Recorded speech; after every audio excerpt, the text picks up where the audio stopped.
Okay, so as Kathy said, we are going to be talking about building a coaching model for AAC support. My name is Jennifer Schubring. I'm a speech language pathologist with an expertise in augmentative and alternative communication and assistive technology. I first began learning about AAC over 20 years ago as an undergrad at UW-Madison, where I worked at the Communication Needs and Systems Clinic as an undergrad, helping set up all those devices and evaluations for the SLPs that worked there. And I got to observe and learn from all of them. And that started my love of AAC. From there, I went to Penn State and worked with Dr. Janice Light, who's one of the leading researchers in AAC in the world. And from there, I've come back to Wisconsin, brought all that knowledge back to me, continued to learn about AAC. I have a private practice building AAC, and I also work in the Green Bay Public Schools. I do assistive technology, really focusing on a lot of our students with complex communication needs in that role. And over to you, Lydia. My name is Lydia Dolly. I'm from Decatur, Iowa. I live in Madison, Wisconsin. I'm the Chief Executive Officer and founder of Click Speak Connect. I have a condition that is called cerebral palsy. I have had cerebral palsy since birth. In May of 2020, I graduated from the University of Wisconsin in Whitewater with my Bachelor's of Science in the Liberal Studies with special interest in communication sciences and disorders. Since then, I have started my own business called Click, Speak, Connect. I consult with speech language pathologists, teachers, parents, and clients in access methods, including faster access device experiences I have had in order to help with learning new apps and language skills related to augmentative communication. I do Zoom sessions with children who use augmentative communication devices for their mode of communication. We practice social skills with a goal to improve their confidence with their communication devices. I would like to spend more of my time with in-person visits at schools and clinics, helping teachers, pairs, and SLPs working with clients and their parents. And my hope one day is to open my own clinic to provide services for AAC users. Awesome, Lydia. I have been looking for an opportunity to present with Lydia for a long time. I was so excited when she decided to move back to Wisconsin because I followed her on social media for a while. So I'm super excited about this presentation. I've been able to connect with Lydia a little bit. We've been able to chat, and I think you guys are in for a great presentation today. Not because you're going to hear me, but because you get to listen to Lydia, and she's got tons of great things to share. So our learning objectives for today are to identify at least 2 ways to increase support and collaboration when working with teams who are supporting individuals with complex communication needs. Identify 1 reason why it's important to consult and learn from individuals who use AAC. That's why we've got Lydia here today.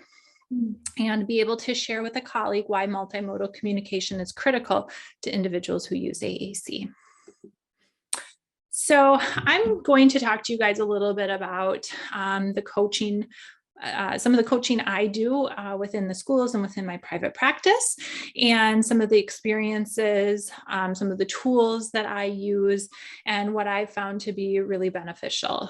So when we think about who supports augmentative and alternative communication, feel free to throw into the chat other ideas, because I know I do not have absolutely everybody in this list, but important people that need to be involved in the conversation about AAC are obviously that individual who uses AAC. There are probably one of the most important people on our team. Caregivers, parents, it could be grandparents, it can be if they're living in a supported environment or in foster care, having those individuals involved. Siblings are really important. I've learned through Mike Hipple, an individual who uses AAC as well and is usually part of our meetings, the importance to him of having his brother and having siblings involved. The speech language pathologist, the occupational therapist, the physical therapist, we have our gen ed teacher.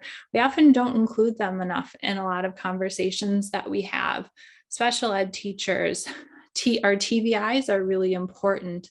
And then those outside agencies that we work with. So autism agencies, I know we have a lot of ABA agencies, caseworkers, we have some after school type care programs. All of those people really need to be involved in the conversation. And what I found during COVID is that it was a lot easier to connect all of these people and bring them together. So when we went back to in-person learning, it's been a challenge to try to have that same involvement and that same coordination. Sarah Gregory is somebody who, if you don't follow her work, she posts a lot on Facebook, Instagram. I connect with her a lot on Twitter. And in a AT chat conversation, AT chat happens every Wednesday night from 7 to 8 o'clock. Even if you're just a lurker and you just follow this hashtag and listen to the questions, you don't always have to participate. It's not all AAC, but in this particular quote from Sarah, we were talking about AAC that night. And we were talking about she said, if one profession owns AAC, we all lose. And I think that's so important when we think about all of these people who are involved.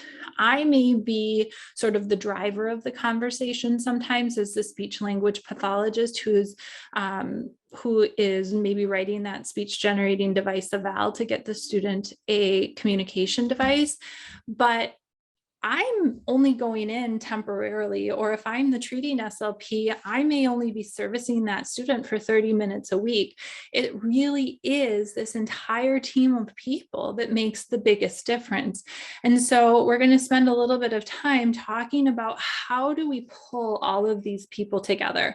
I've quickly realized as I've worked in the schools that this is one of the biggest challenges that we really encounter, is how to pull all these people, how to pull all these opinions together, how to get everybody to feel comfortable sharing their thoughts on AAC.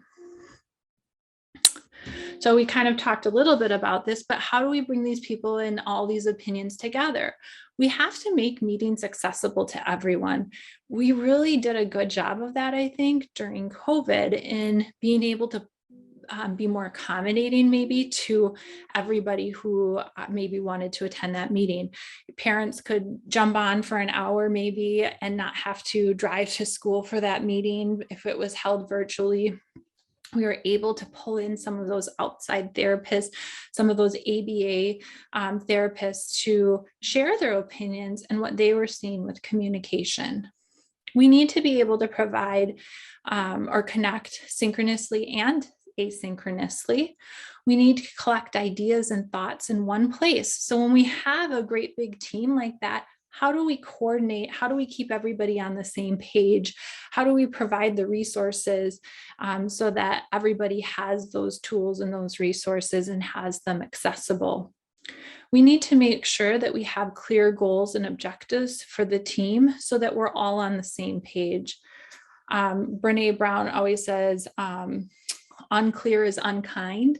And so we need to make sure that we're really clear in what we're working with.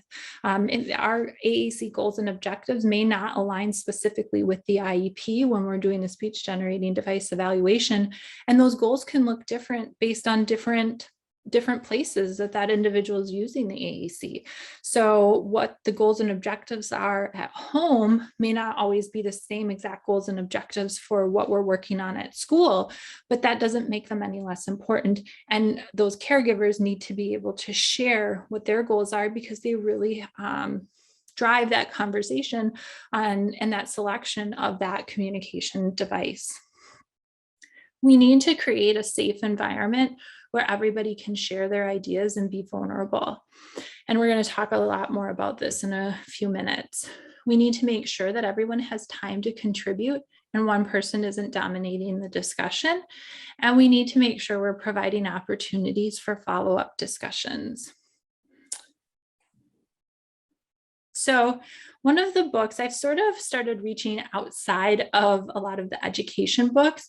I did a lot of reading on coaching and culture in the schools, but I started to just get a little burned out on that, I guess, and wanted to find out, what does culture look like outside of our public schools? And can I bring some of those ideas into the work that I'm doing? So this is a 5-minute clip. This is Daniel Coyle, and he wrote the book, The Culture Code. And I skipped the very beginning of this clip. He was just talking about how when he was younger, he wanted to be a baseball player. And he quickly realized that he in high school didn't have the skills in order to be on a major league baseball team. But he had the opportunity as an adult and an expert in building culture. One of his favorite teams asked him to come in and help them because they were a team that was constantly losing. And with his help and support, they were able to become a team that was winning a lot. And so he's going to sort of shift from that and talk a little bit more about culture and that change.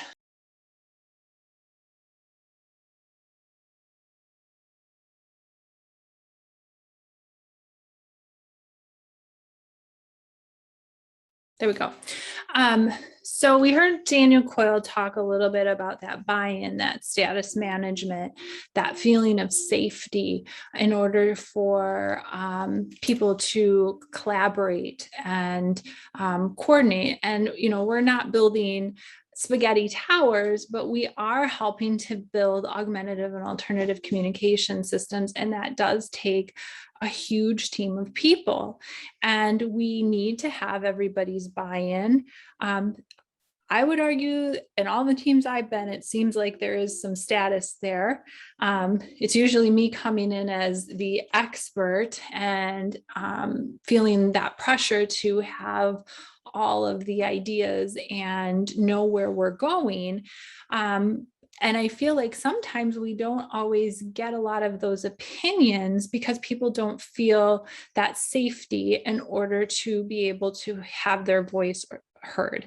Sometimes that can be parents. It can be very overwhelming for parents to come into an IEP meeting and have all these experts sitting around a table and telling you the good and the bad about your child.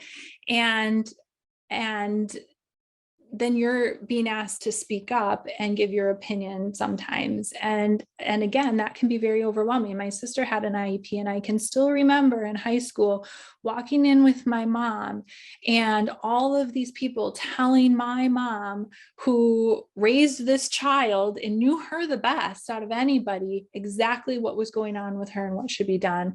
And they were never right. They truly weren't. And they weren't listening to my mom. And I that always stuck with me because it was overwhelming for me to sit there and see all these experts around the table. So I think we need to really keep these ideas in the forefront of our mind as we're working in these teams.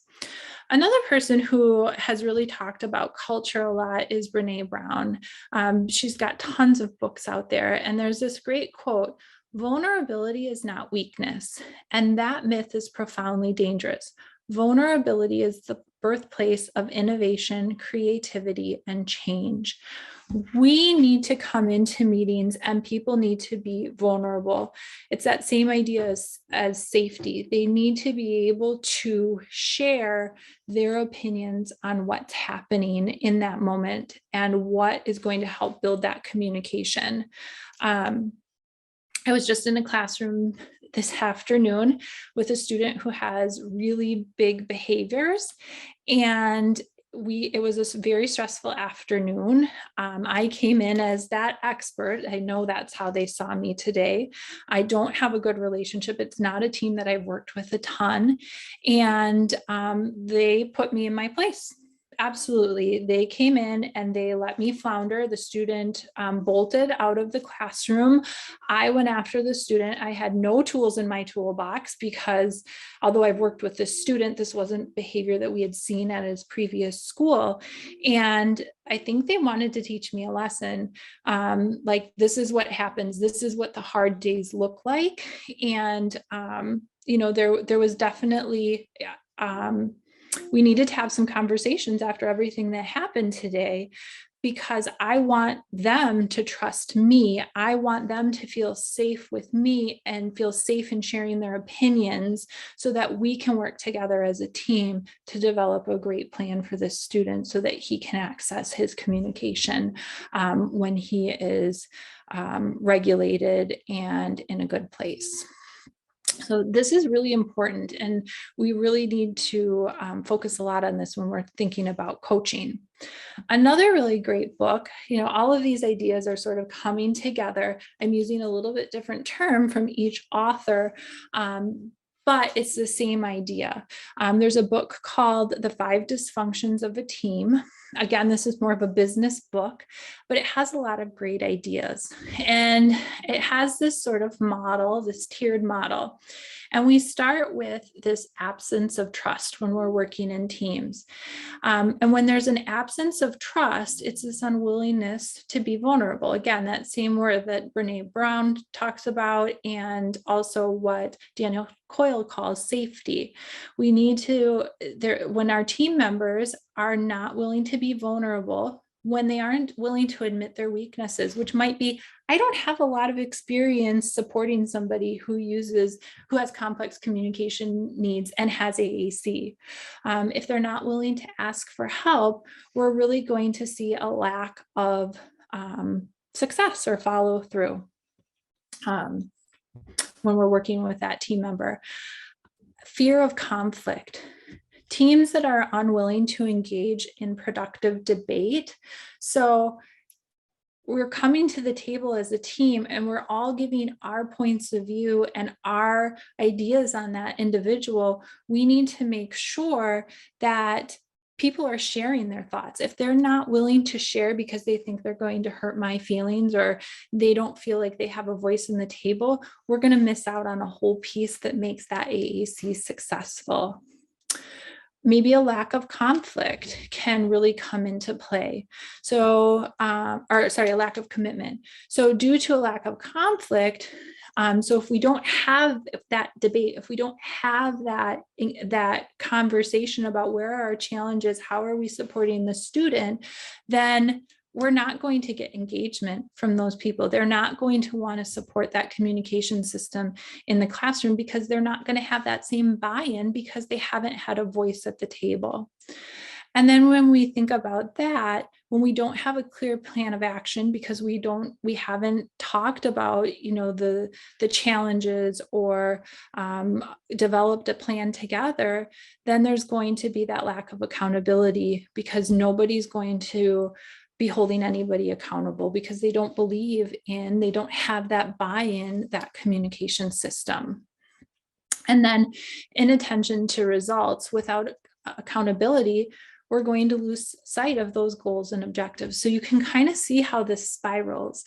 And if you're thinking about some of the teams that have been more challenging to you to work with, you can probably start to think about where do they fall on this continuum? Was it an absence of trust? Was it that they weren't willing to make their voice heard because they didn't, for whatever reason? Did they have that lack of buy-in and accountability? So I can think every single time, and when I think back on a lot of the teams I've worked with, where they might fall within this continuum. And Patrick Lencioni is the one that wrote The 5 Dysfunctions of a Team. And he has this great quote, not finance, not strategy, not technology. It is teamwork that remains the ultimate competitive advantage, both because it's so powerful and so rare. We have to come together as a team to be able to support our students that have complex communication needs.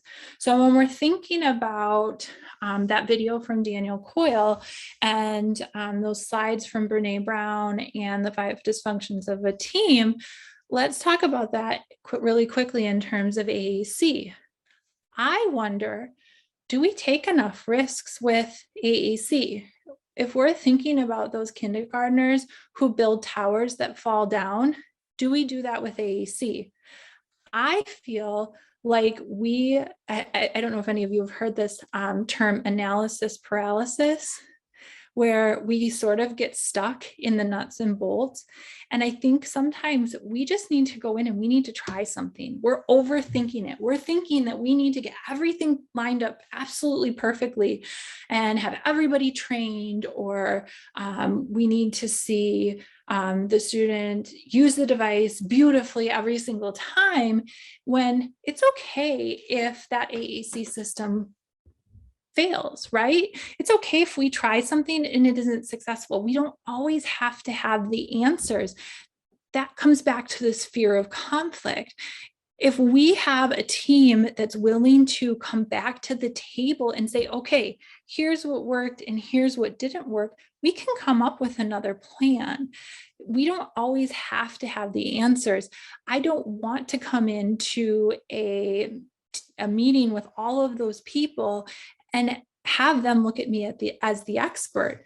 We're a team who needs to have conversations and really think about all those different things, all those different opinions, all those different insights about that individual, and come up with the best plan we can, and just start building it. Just start using that AAC device without overthinking it. Again, I think we sometimes expect perfection the first time around, and that's okay if that doesn't happen. If we have a strong team that's willing to come back to the table and have that debate, have that conversation, we can move forward and try something else. So how do we build safety within teams so that everybody feels as though they're able to share their knowledge or lack thereof? I can't tell you the number of teams I've been on where the para will say to me, oh, I'm just the para. I don't know if you guys have ever heard that, but I hear it all the time. I'm just the para. What do I know? And it's like, well, you do know a lot. You're with that student all the time. So when I was in that situation this afternoon, I tried to get that para talking. Tell me more about, what does this behavior look like? What do you normally do? What's worked in the past? What hasn't worked? I wanted her to start to build that relationship with me, feel safe. There were times where I said, this is really hard. I don't know how you do this every single day. This, as the student was coming after me and attacking me. There was times where she was attacked, and and when I say attacked, I mean, I don't mean it maliciously. He was definitely just very dysregulated, and he didn't have what he needed in order to feel safe himself. And so we could see that, but it's hard when a student is coming at you physically. And there were times where she needed to step back and catch her breath. And we just really talked about and tried to help build that relationship. And again, me saying, I don't have all the answers. Will you help me? What are your thoughts? Asking some of those open-ended questions to help build that relationship, and for her to start to see that I see her as an expert too. I see her opinion as being valuable. And then, what role does status play on a team and team members' willingness to brainstorm solutions for individuals with complex communication needs?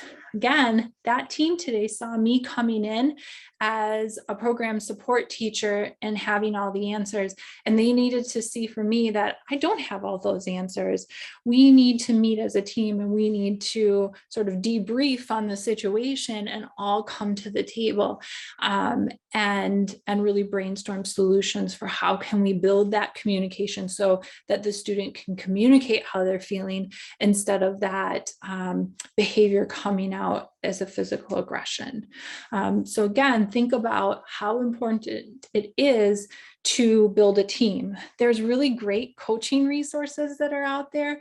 The Art of Coaching by Christina Aguilera. I always say that Aguilera. It's not Christina, it's Elena Aguilar. I always do that. But Elena Aguilar, and you can learn all those coaching questions, but if you don't have a strong team, if you haven't created safety and vulnerability where people can share their opinions, it doesn't matter what questions you ask, you're not going to get that buy-in. So when I started putting this part of the presentation together, I thought it was really important that we really talk about how we build strong teams, because that really needs to come first before we can even go in and ask those coaching questions.